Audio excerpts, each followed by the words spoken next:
फक्त 1 चमचा बेसनच्या मदतीने चेहऱ्यावरचे किंवा त्वचेवरचे काळे डाग धब्बे, काळपटपणा, वांगाचे डाग किंवा पिंपल्स कायमचे घालवू शकता. कारण पूर्वीपासूनच बेसन स्किन केअरसाठी खूप फायदेशीर मानलं जातं आणि आपल्या चेहऱ्यावरचे जे काही प्रॉब्लेम्स आहेत ना, ते सगळे दूर करण्याची ताकद या बेसन पिठामध्ये असते. जर तुमच्याही चेहऱ्यावर काळपटपणा आला असेल, डाग धब्बे असतील किंवा वांग असेल, चेहऱ्यावर सुरकुते पडत असतील, तर काही दिवसातच हे सगळं दूर करण्याचं काम हा फेस पॅक करेल.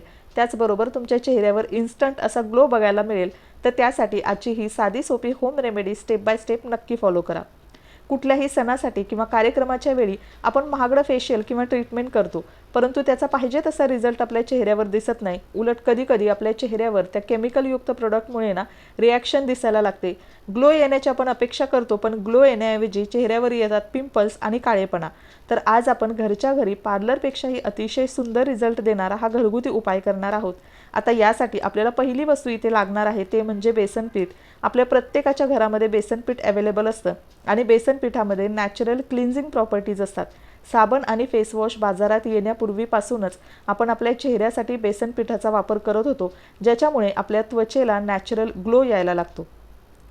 या होम रेमेडीमुळे आपल्या चेहऱ्यावरचं स्क्रबिंग होणारे, सोबतच क्लीनअपसुद्धा होणारे, ज्याच्यामुळे या दोघांचे एकत्र बेनिफिट आपल्याला चेहऱ्यावर बघायला मिळतील, ज्याच्यामुळे चेहऱ्यावरची धूळ घाण सगळे निघून जाऊन चेहऱ्यावर छान आपला नॅचरल ग्लो यायला लागेल. दुसरी गोष्ट इथं घ्यायची आहे ते म्हणजे ग्लिसरीन. त्वचेला छान मऊपणा येतो, चमक येण्यासाठी आपण इथे घेतलेली आहे ग्लिसरीन. ग्लिसरीन थोडंसं चिकट असतं, त्याच्यामुळे अर्ध्या चमच्यापेक्षा थोडंसं कमी आपल्याला इथं ग्लिसरीन घ्यायचं आहे. त्यानंतर घेतलं आहे मी इथे गुलाब पाणी, रोज वॉटर. जर तुम्हाला भरपूर जास्त वाढत्या वयानुसार चेहऱ्यावर सुरकुत्या जाणवत असतील किंवा फाईन लाईन्स येत आहेत, बारीक रेषा येत आहेत असं वाटत असेल ना, तर ग्लिसरीन आणि रोज वॉटर दररोज तुम्ही तुमच्या चेहऱ्यावर अप्लाय करून बघा. भरपूर तुम्हाला त्याचा फायदा होतो. तर पुढची गोष्ट आपल्याला घ्यायची आहे गुलाब पाणी, जी तुम्हाला इथं दिसते. आणि गुलाब पाणीसुद्धा आपल्या त्वचेला हायड्रेट ठेवण्यासाठी मदत करतं. सध्या तर उन्हाळा आहे, त्याच्यामुळे चेहऱ्यावर भरपूर घाम येतो, घाण जमा होते आणि हळूहळू पिंपल्ससुद्धा यायला लागतात. त्यासाठी रोज वॉटर तुम्ही जास्तीत जास्त चेहऱ्यावरती अप्लाय करू शकता. आता यानंतर पुढची खूप महत्त्वाची गोष्ट आहे आपल्या चेहऱ्यासाठी, स्किनसाठी, ते म्हणजे कच्चं दूध.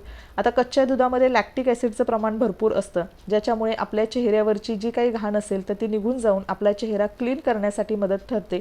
सोबतच ना मार्केटमध्ये किंवा पार्लरमध्ये आपण भरपूर पैसे जेव्हा खर्च करून एखादं प्रोडक्ट घेतो, ट्रीटमेंट घेतो, तेव्हा बऱ्याचदा त्याच्यामध्ये केमिकल, पॅराबिन, सल्फेट असतं, ज्याच्यामुळे आपल्या चेहऱ्यावर तात्पुरता रिझल्ट दिसतो किंवा कधीकधी तर तो दिसतसुद्धा नाही. पण या घरगुती होम रेमेडीज असतात ना, ते अतिशय सेफ असतात, कारण आपण घरातल्या सगळ्या ज्या वस्तू असतात त्या वापरतो आणि याच्यामुळे याचे कुठलेही साईड इफेक्ट होत नाहीत. आणि होम रेमेडी अप्लाय करण्यापूर्वी ना आपण एकदा पॅच टेस्टसुद्धा करतो, त्याच्यामुळे आपल्याला खात्री पटते की या गोष्टी आपल्या चेहऱ्यासाठी, स्किनसाठी सेफ आहेत. आता कच्चं दूध साधारणतः 1 ते 1.5 चमचा आपल्याला या फेस पॅकमध्ये ॲड करायचा आहे आणि हळूहळू हा फेस पॅक जो आहे या सगळ्या आपल्याला व्यवस्थित असा मिक्स करून घ्यायचा आहे. आता याच्यामध्ये आपण बेसन पीठ टाकलेलं आहे, त्यामुळे त्याच्या गुठळ्या होऊ शकतात, तर व्यवस्थित हा फेस पॅक आपल्याला ना व्यवस्थित मिक्स करून घ्यायचा आहे. आता अजून एक इथं गोष्ट मी ॲड करते आहे ती म्हणजे हळद. आपल्या त्वचेसाठी अतिशय महत्त्वाचे आहे. भरपूर अँटीबॅक्टेरियल आणि अँटीसेप्टिक गुणधर्म हळदीमध्ये असतात. सोबतच चेहऱ्यावर कुठलंही खाज येत असेल, इन्फेक्शन असतील, पिंपल्स असतील, रेडनेस असेल, तर हे सगळं दूर करण्यासाठी हळद फायदेशीर ठरते. त्यासाठी फक्त 1 चिमूटभर हळद आपल्याला घ्यायची आहे. आता ही हळद घेतल्यानंतर ना व्यवस्थित आपल्याला हा जो फेस पॅक आहे तो व्यवस्थित क्रीमी कन्सिस्टन्सीमध्ये ॲडजस्ट करायचा आहे. त्यानुसार तुम्ही दुधाची क्वांटिटी कमी जास्त प्रमाणात करू शकता. आता मी थोडंसं इथं वरून दूध ॲड केलेलं आहे आणि व्यवस्थित हा फेस पॅक आपल्याला हलवून तयार करायचा आहे. आजही लग्न समारंभामध्ये आपल्याला हळदीचं उटणं लावलं जातं. याचा हाच फायदा असतो की छान आपल्या चेहऱ्यावर ग्लो येतो, चेहरा आपला छान शाईन करायला लागतो. तर छान असा आपला हा फेस पॅकसुद्धा तयार झालेला आहे. आता हा फेस पॅक तयार केल्यानंतर पुढची स्टेपसुद्धा खूप महत्त्वाची आहे, जेणेकरून याचं ॲप्लिकेशन काय करायचं, स्किन प्रिपरेशन कशी करायची, किती दिवस लावायचा आणि कसा रिझल्ट मिळेल. तर चला, छान हा फेस पॅक जो आहे तो आपल्याला व्यवस्थित मिक्स करून घ्यायचा. आता हा फेस पॅक मिक्स करताना ना 1 ते 2 मिनटं आपल्याला सतत हलवत राहायचं आहे, जेणेकरून सगळ्या गोष्टी छान एकमेकांमध्ये डायल्यूट होईल आणि आपला पॉवरफुल असा इफेक्टिव्ह फेस पॅक तयार होईल. आता हा फेस पॅक अप्लाय करण्यापूर्वी आपल्याला इथं थंड पाण्याने चेहरा स्वच्छ धुवून घ्यायचा आहे आणि इथं एक खूप महत्त्वाची स्टेप आपल्याला करायची आहे, ती म्हणजे चेहऱ्याची क्लिन्झिंग. आता इथं चेहऱ्याचं क्लिन्झिंग करण्यासाठी मी वापरणार आहे कच्चं दूध. आता हे जे दूध आहे ना, हे दूध मी थोडा वेळ फ्रीजमध्ये ठेवलेलं, त्याच्यामुळे ते छान असं थंड झालेलं आहे आणि कच्च्या दुधामध्ये लॅक्टिक ॲसिडचं प्रमाण भरपूर असतं. सोबतच मी हे थंड करून दूध घेतलेलं आहे, त्याच्यामुळे आपल्याला स्किन टाईट होण्यासाठी सुद्धा भरपूर जास्त मदत होते आणि चेहऱ्याची क्लिन्झिंग आपली व्यवस्थित झाली तर त्याच्यानंतर आपण जो फेस पॅक लावणार आहोत त्याचे अमेझिंग असे रिझल्ट्स तुम्हाला तुमच्या चेहऱ्यावरती बघायला मिळतील. शक्यतो जर तुम्हाला चेहऱ्यावर भरपूर जास्त समस्या असतील, काळपटपणा आहे असं वाटत असेल ना, तर दररोज तुम्ही चेहऱ्याची अशा पद्धतीनं कच्च्या दुधानं क्लिन्झिंग करू शकता. याचे सुद्धा खूप छान रिझल्ट मिळतात. आता त्यानंतर ना हे थोडंसं सुकू द्यायचं आणि हलक्या हाताने आपल्याला मसाज करायचे आहे, जेणेकरून आपल्या सगळ्या स्किनच्या ओपन पोर्समध्ये हे जे कच्चं दूध आहे ते व्यवस्थित ॲब्झॉर्ब होईल आणि स्किन आपली छान हायड्रेट राहील. आणि त्यानंतर पुन्हा आपल्याला हलक्या हाताने मसाज करून चेहरा जो आहे तो थंड पाण्याने स्वच्छ असा धुवून घ्यायचा आहे. व्यवस्थित इथं मसाज करून घेतलेली आहे. त्यानंतर मी लगेच चेहरासुद्धा धुवून घेते, जेणेकरून आपल्याला नेक्स्ट स्टेप करणं खूप इझी जाणार आहे. तर छान असा मी चेहरासुद्धा स्वच्छ करून घेतलेला आहे. आता यानंतर पुढची फायनल स्टेप आपल्याला करायची आहे, ती म्हणजे आपल्याला हा फेस पॅक व्यवस्थित अप्लाय करायचा आहे. हा फेस पॅक तुम्ही ब्रशच्या मदतीनं किंवा मी दाखवते त्या पद्धतीनं हाताच्या मदतीनं चेहऱ्यावरती व्यवस्थित अप्लाय करायचा. शक्यतो तुम्ही एक लेअर अप्लाय केली तरीसुद्धा चालेल, किंवा जर तुम्हाला असं वाटत असेल की भरपूर जास्त काळपटपणा आला असेल तर तुम्ही जाड अशी याची सेकंड लेअरसुद्धा चेहऱ्यावरती अप्लाय करू शकता, ज्याचेसुद्धा खूप छान रिझल्ट तुम्हाला मिळतील.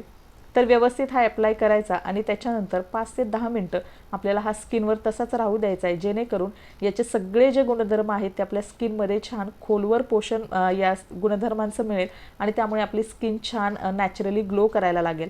आता थोडासा इथे शिल्लक राहिला तो मी लगेच हातावर सुद्धा अप्लाय करून घेते आणि थोडा वेळ हा सुकू देते.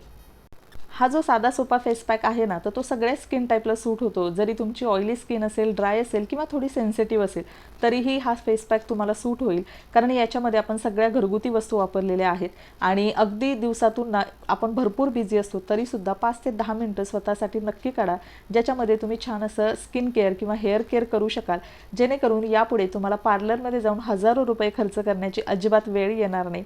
तर चला, फेस पॅक जो आहे तो व्यवस्थित 10 मिनटं मी ड्राय होऊ दिलाय आणि त्याच्यानंतर आपल्याला व्यवस्थित हलक्या हाताने मसाज करायचे आणि त्यानंतर थंड पाण्याने चेहरा पुन्हा एकदा आपल्याला स्वच्छ करून घ्यायचा आहे आणि त्याच्यानंतर तुम्ही फायनल रिझल्ट बघताय. इतका छान आणि अमेझिंग रिझल्ट तुम्हाला तुमच्या चेहऱ्यावरती सुद्धा नक्की बघायला मिळेल.